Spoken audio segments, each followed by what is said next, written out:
श्रद्धा intermediate college, कचनार, रायातला, वाराणसी। कक्षा 9, विषय रसायन विज्ञान। रसायन विज्ञान पाठ एक जो है आप लोग पढ़ रहे थे। पाठ 1 में जो है ठोस अवस्था पढ़ चुके हैं।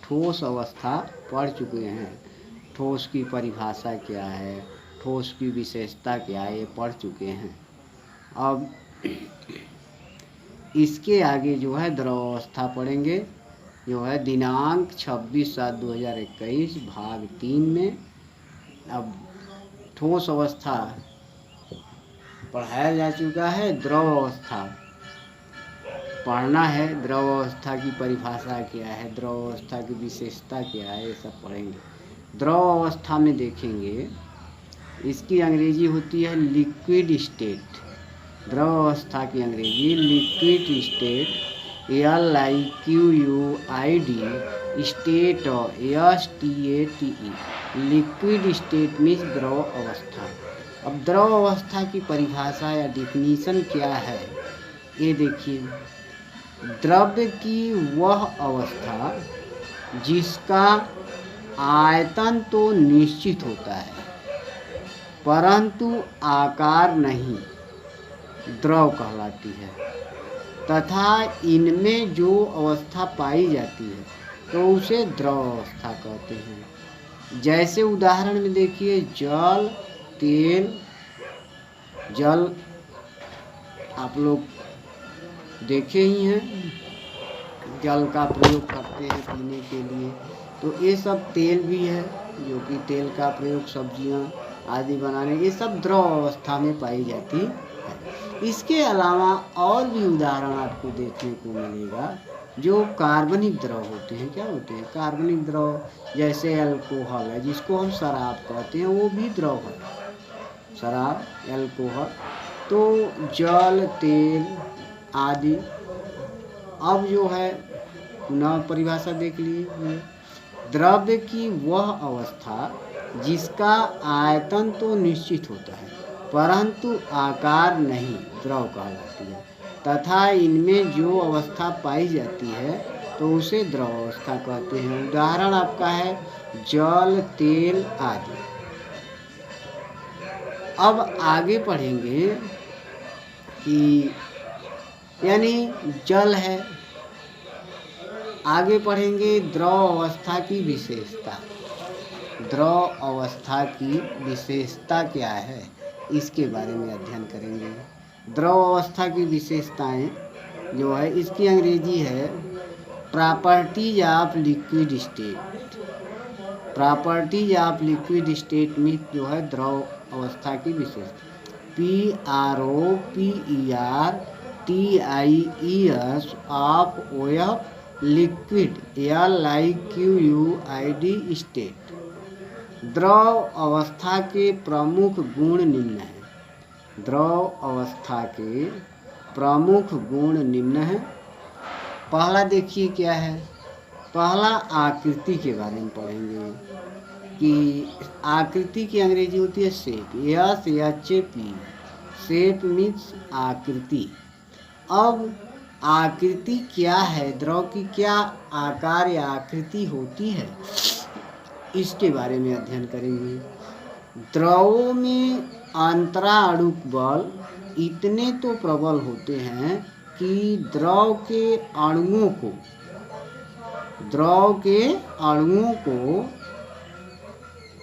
द्रवों में अंतराणुक बल इतने तो प्रबल होते हैं कि द्रव के अणुओं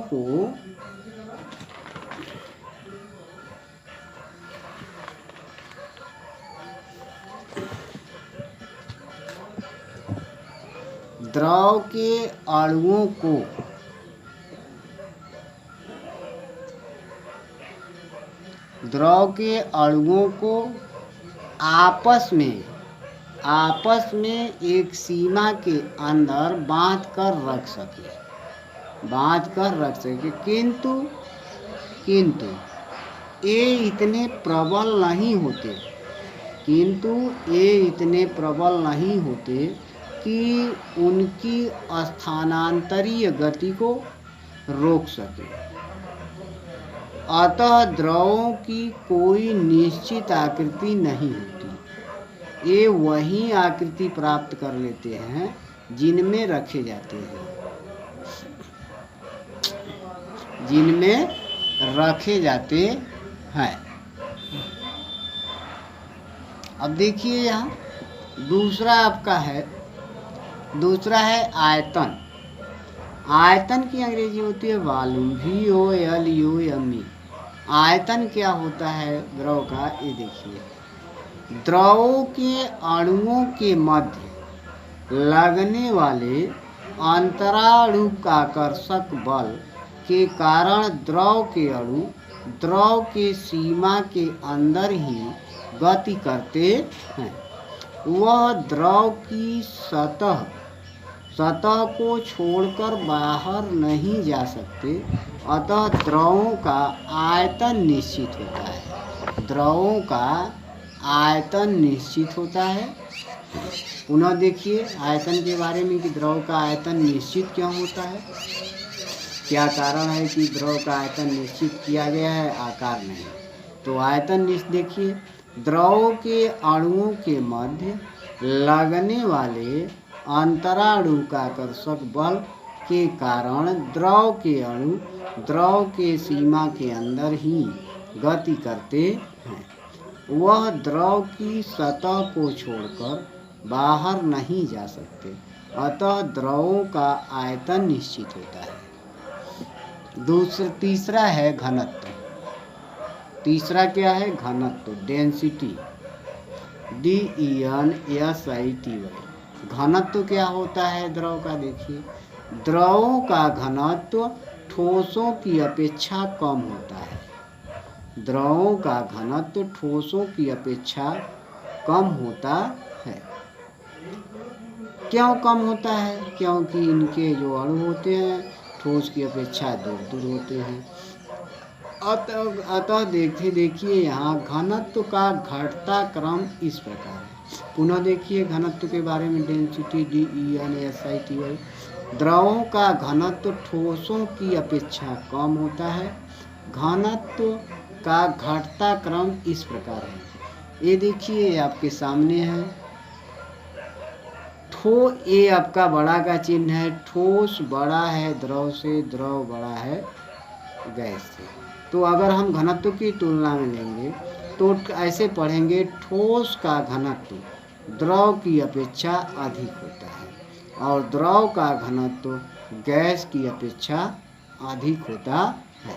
इस प्रकार हम कह सकते हैं सबसे अधिक घनत्व ठोस का होता है और सबसे कम घनत्व गैस का होता है। चौथा देखिए क्या है,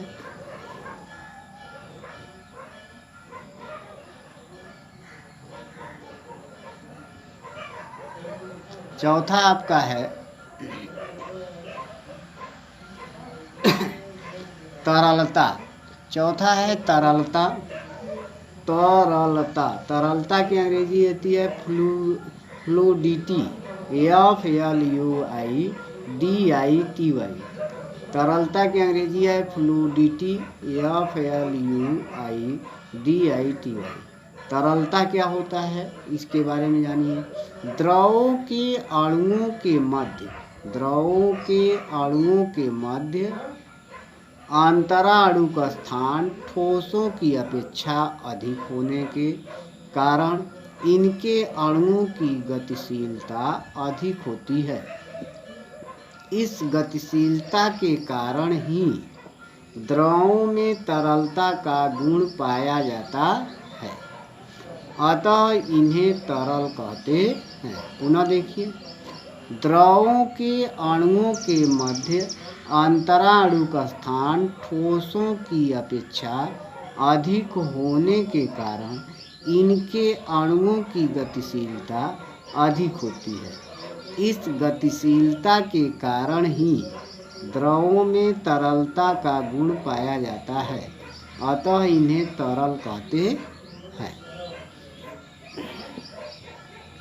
अब यहाँ देखिए आगे संपीडयता, ये आगे है संपीडयता, अंग्रेजी है कंप्रेसिबिलिटी, COMPRESSIBILITI,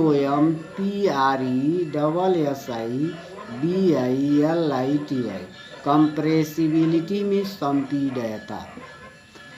द्रवों में अंतरा अणु का स्थान ठोसों की अपेक्षा अधिक होने के कारण इनकी संपीडयता भी ठोसों से अधिक होती है।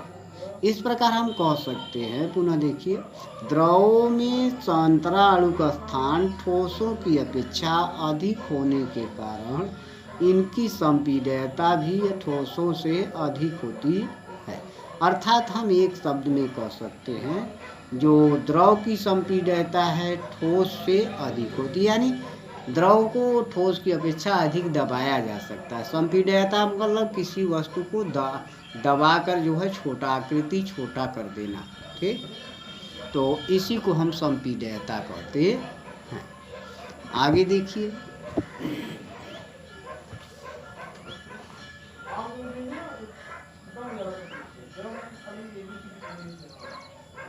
छठवां पॉइंट है आपका प्रसार।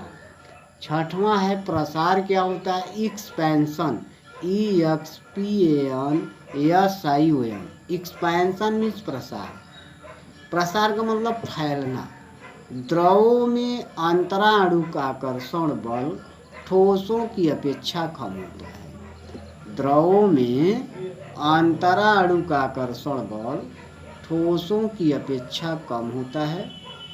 द्रवों में अंतरा अणु का आकर्षण बल ठोसों की अपेक्षा कम होता है।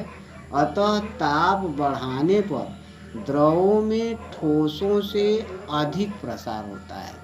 ताप बढ़ाने पर द्रवों में ठोसों से अधिक प्रसार होता है।